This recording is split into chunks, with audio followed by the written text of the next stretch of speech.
Doctor साहब, वो कहानी मैंने 1 महीना पहले लिखी थी।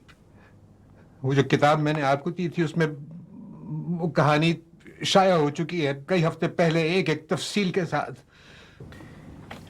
लेकिन ये कैसे हो सकता है कि एक कहानी हकीकत बन जाए खुद ब खुद, और वो भी ऐसी खौफनाक हकीकत?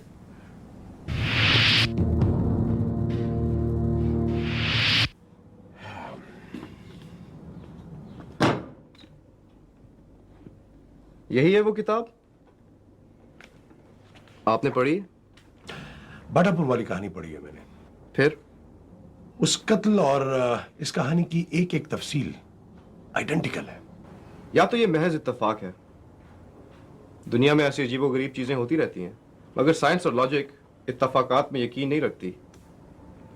यह भी तो हो सकता है कि राइटर का कोई पुराना दुश्मन हो और उसे फंसाने की कोशिश कर रहा हो। वो कैसे? यह किताब शाया हो चुकी है, राइट? सो कोई भी इसको पढ़कर वही सिनारियो क्रिएट कर सकता है जो इस कहानी में है। वही कदमों के निशान, वही जगह, वही कपड़े, वही कत्ल। मुझे तो लगता है कि ये किसी पुरानी खानदानी दुश्मनी का बदला है। लेकिन राइटर तो फर्जी नाम से लिखता है, और मेरे ख्याल में उसकी असल शिनाख्त जो है वो तो उसके पब्लिशर को भी मालूम नहीं है। राइटर का इस बारे में क्या कहना है? शैतान कैसा है डॉक्टर साहब, खुदा का अज़ाब नाजिल हो रहा है मुझ पर। ये गैर साइंसी बातें हैं, ये मैथमेटिक्स और लॉजिक का दौर है। तो इसमें क्या लॉजिक है कि जो मैं कहानियां लिखता हूँ वो सच हो जाती हैं? कहानियां नहीं, कहानी, सिर्फ एक कहानी। And talking of logic and science, आप यूं कीजिए कि एक कहानी और लिखिए, और इस मर्तबा वारदात आप अपने घर में करवाइए। इससे हमें पता चल जाएगा कि कातिल कौन है, और या महज ये एक इत्तेफाक है। मैं तो अकेला रहता हूँ, मैंने ना शादी की है ना मेरी कोई फैमिली है। ओह, तो आप भी मेरी तरह ही हैं। बस मैं हूँ और मेरा एक मुलाजिम जो एक जमाने से मेरे साथ।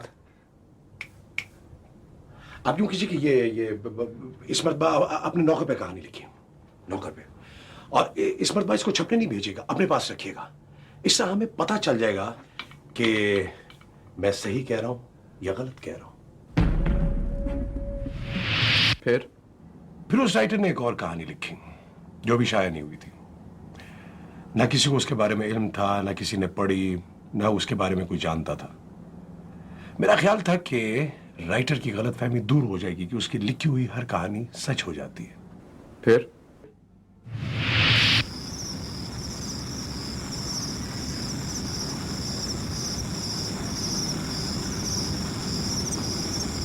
खैरदीन, बर्तन उठा लो।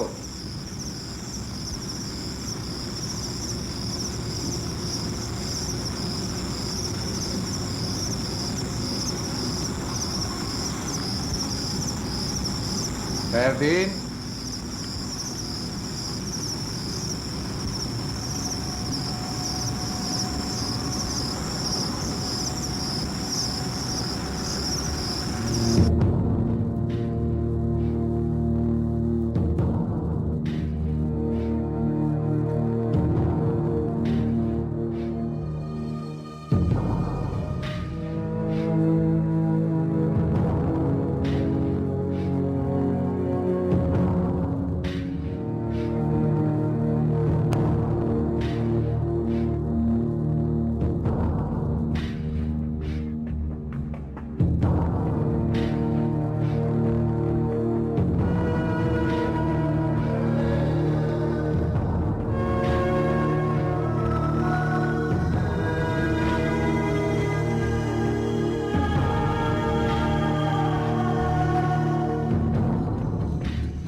Is absolutely normal.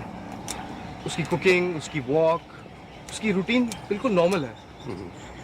कोई मशकूक हरकत या किसी मशकूक आदमी से भी कांटेक्ट नहीं हुआ उसका। I think this is a dead and. Batapur वाला कातिल उस राहगीर का दुश्मन भी तो हो सकता था।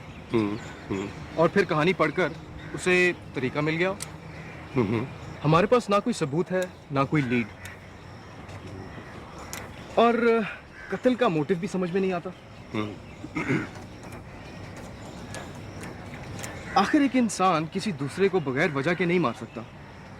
वो क्या वजह हो सकती थी? और फिर जिस बेचारे राहगीर का कत्ल हुआ, वो तो यहां से कई सौ मील दूर एक गांव का रहने वाला था। उसकी किसी से क्या दुश्मनी हो सकती थी? हो सकता है जो आप उस दिन कह रहे थे कि राइटर की कोई पुरानी दुश्मनी हो और कोई उसको फंसा रहा हो। हाँ, राइटर के लाइफस्टाइल से ये लगता नहीं है कि उससे कोई जेलस होगा। और दूसरी ये कि अगर उसकी कोई दुश्मनी होती तो वो दुश्मन राइटर को नुकसान पहुंचाने की कोशिश करता। वो किसी अजनबी राहगीर को या उसके नौकर को क्यों मारे?